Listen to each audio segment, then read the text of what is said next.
सुप्रभात बच्चों, कैसे हैं आप सब। उम्मीद करती हूँ आप सब अच्छे होंगे। तो बच्चों, आज की कक्षा में हम पढ़ने वाले हैं अध्याय नंबर 10, जिसका शीर्षक है कारक। तो निम्नलिखित वाक्यों को ध्यान पूर्वक पढ़िए। तो हमें यहाँ पे कुछ वाक्य दिए गए हैं।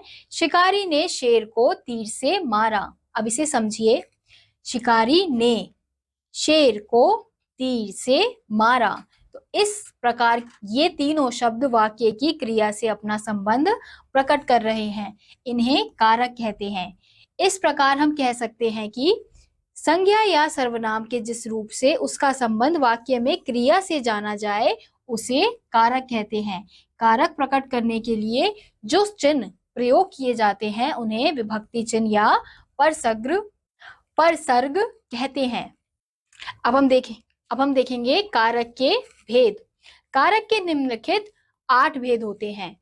यहाँ पे हमें कुछ कारक के नाम दिए गए हैं, उनके विभक्ति चिन्ह और उनके उदाहरण किस प्रकार से हैं वो। तो कर्ता का विभक्ति चिन्ह है ने, जो कार्य करे। कर्म का है को, जिस पर क्रिया का फल पड़े। करण का है से, के द्वारा क्रिया करने का साधन। संप्रदान का है के लिए, को, जिसके लिए क्रिया की जाए। अपादान का है से, यानी कि अलग होना, जिससे कोई वस्तु अलग हो। संबंध का है का, की, के, रा, री, रे, जो परस्पर संबंध जोड़े। अधिकरण का है में, पे, पर, जो क्रिया का आधार हो। संबोधन का है हे, अरे, ओ, जिससे किसी को पुकारा जाए। अब हम यहाँ देखेंगे कर्ता कारक। संज्ञा या सर्वनाम के जिस रूप से क्रिया के करने वाले का बोध होता है उसे कर्ता कारक कहते हैं। इसका विभक्ति चिन्ह ने है। जैसे कर्ता कारक का प्रयोग 2 प्रकार से होता है। जैसे परसर्ग सहित देव ने केला खाया। परसर्ग रहित देव सेब खाता है। तो ने का प्रयोग वर्तमान काल और भविष्यत काल की क्रिया होने पर नहीं होता। भूतकाल में भी क्रिया के सकर्मक होने पर ही ने का प्रयोग होता है। यहाँ कार्य करने वाला देव है, अतः देव कर्ता कारक में है। अब अगला है हमारा कर्म कारक। वाक्य में जिस संज्ञा या सर्वनाम पर क्रिया के व्यापार या चेष्टा का फल पड़ता है वह कर्म कारक कहलाता है। जैसे देव ने खाना खाया, शुभ ने पत्र लिखा।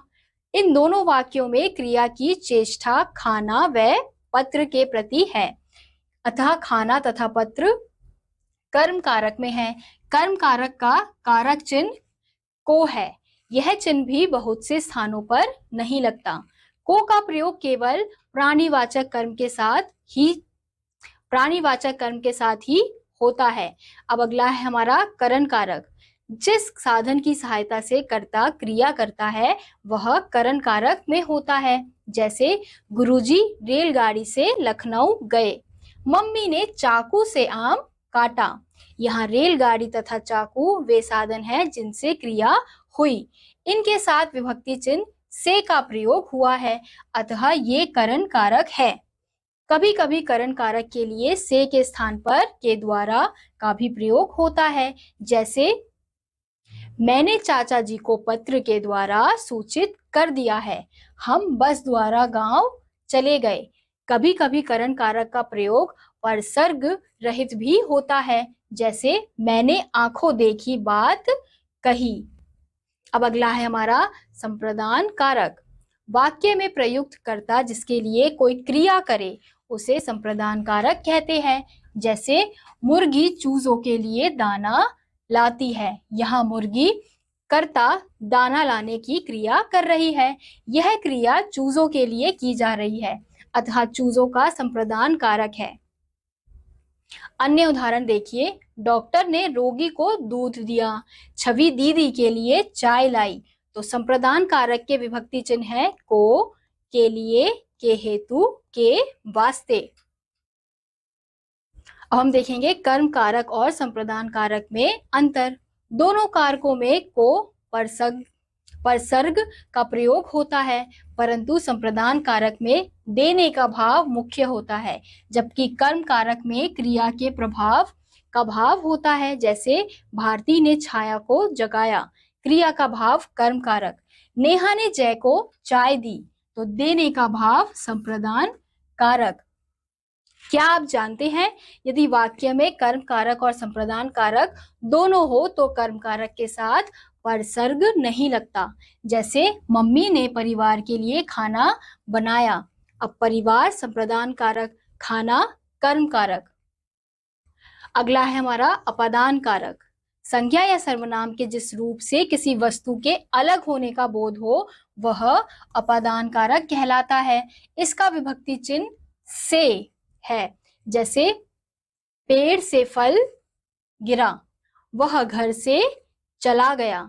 इन वाक्यों में पेड़ तथा घर अपादान कारक में हैं। इसके अतिरिक्त भय, घृणा, द्वेष, निकलना तथा तुलना करने आदि का बोध कराने वाले शब्द भी अपादान कारक में होते हैं। जैसे बिल्ली कुत्ते से भय खाती है, सूर्य पूर्व दिशा से निकलता है, कौरव पांडवों से ईर्ष्या रखते हैं, शिवी पूजा से अधिक सुंदर है। अब अगला है हमारा करण कारक तथा अपादान कारक में अंतर। करण कारक तथा अपादान कारक दोनों का विभक्ति चिन्ह से है, परंतु करण कारक में से किसी साधन द्वारा काम करने का सूचक है, जबकि अपादान कारक में से अलग होने का भाव प्रकट करता है। अब अगला है हमारा संबंध कारक। संज्ञा या सर्वनाम के जिस रूप से उसका संबंध, स्वत्व, अपनापन, लगाव किसी अन्य व्यक्ति या वस्तु से ज्ञात हो उसे संबंध कारक कहते हैं। इसके कारक चिन्ह है का, की, के, रा, री, रे, ना, नी, ने। जैसे राम दशरथ के पुत्र हैं, यहाँ पे संबंध कारक दशरथ है। कश्मीर भारत का अंग है, तो संबंध कारक भारत है। अब रा, री, रे, ना, नी, ने का प्रयोग सर्वनाम के साथ होता है। जैसे मेरी किताब, अपना घर, अपने मनोभाव आदि। अब अगला है हमारा अधिकरण कारक।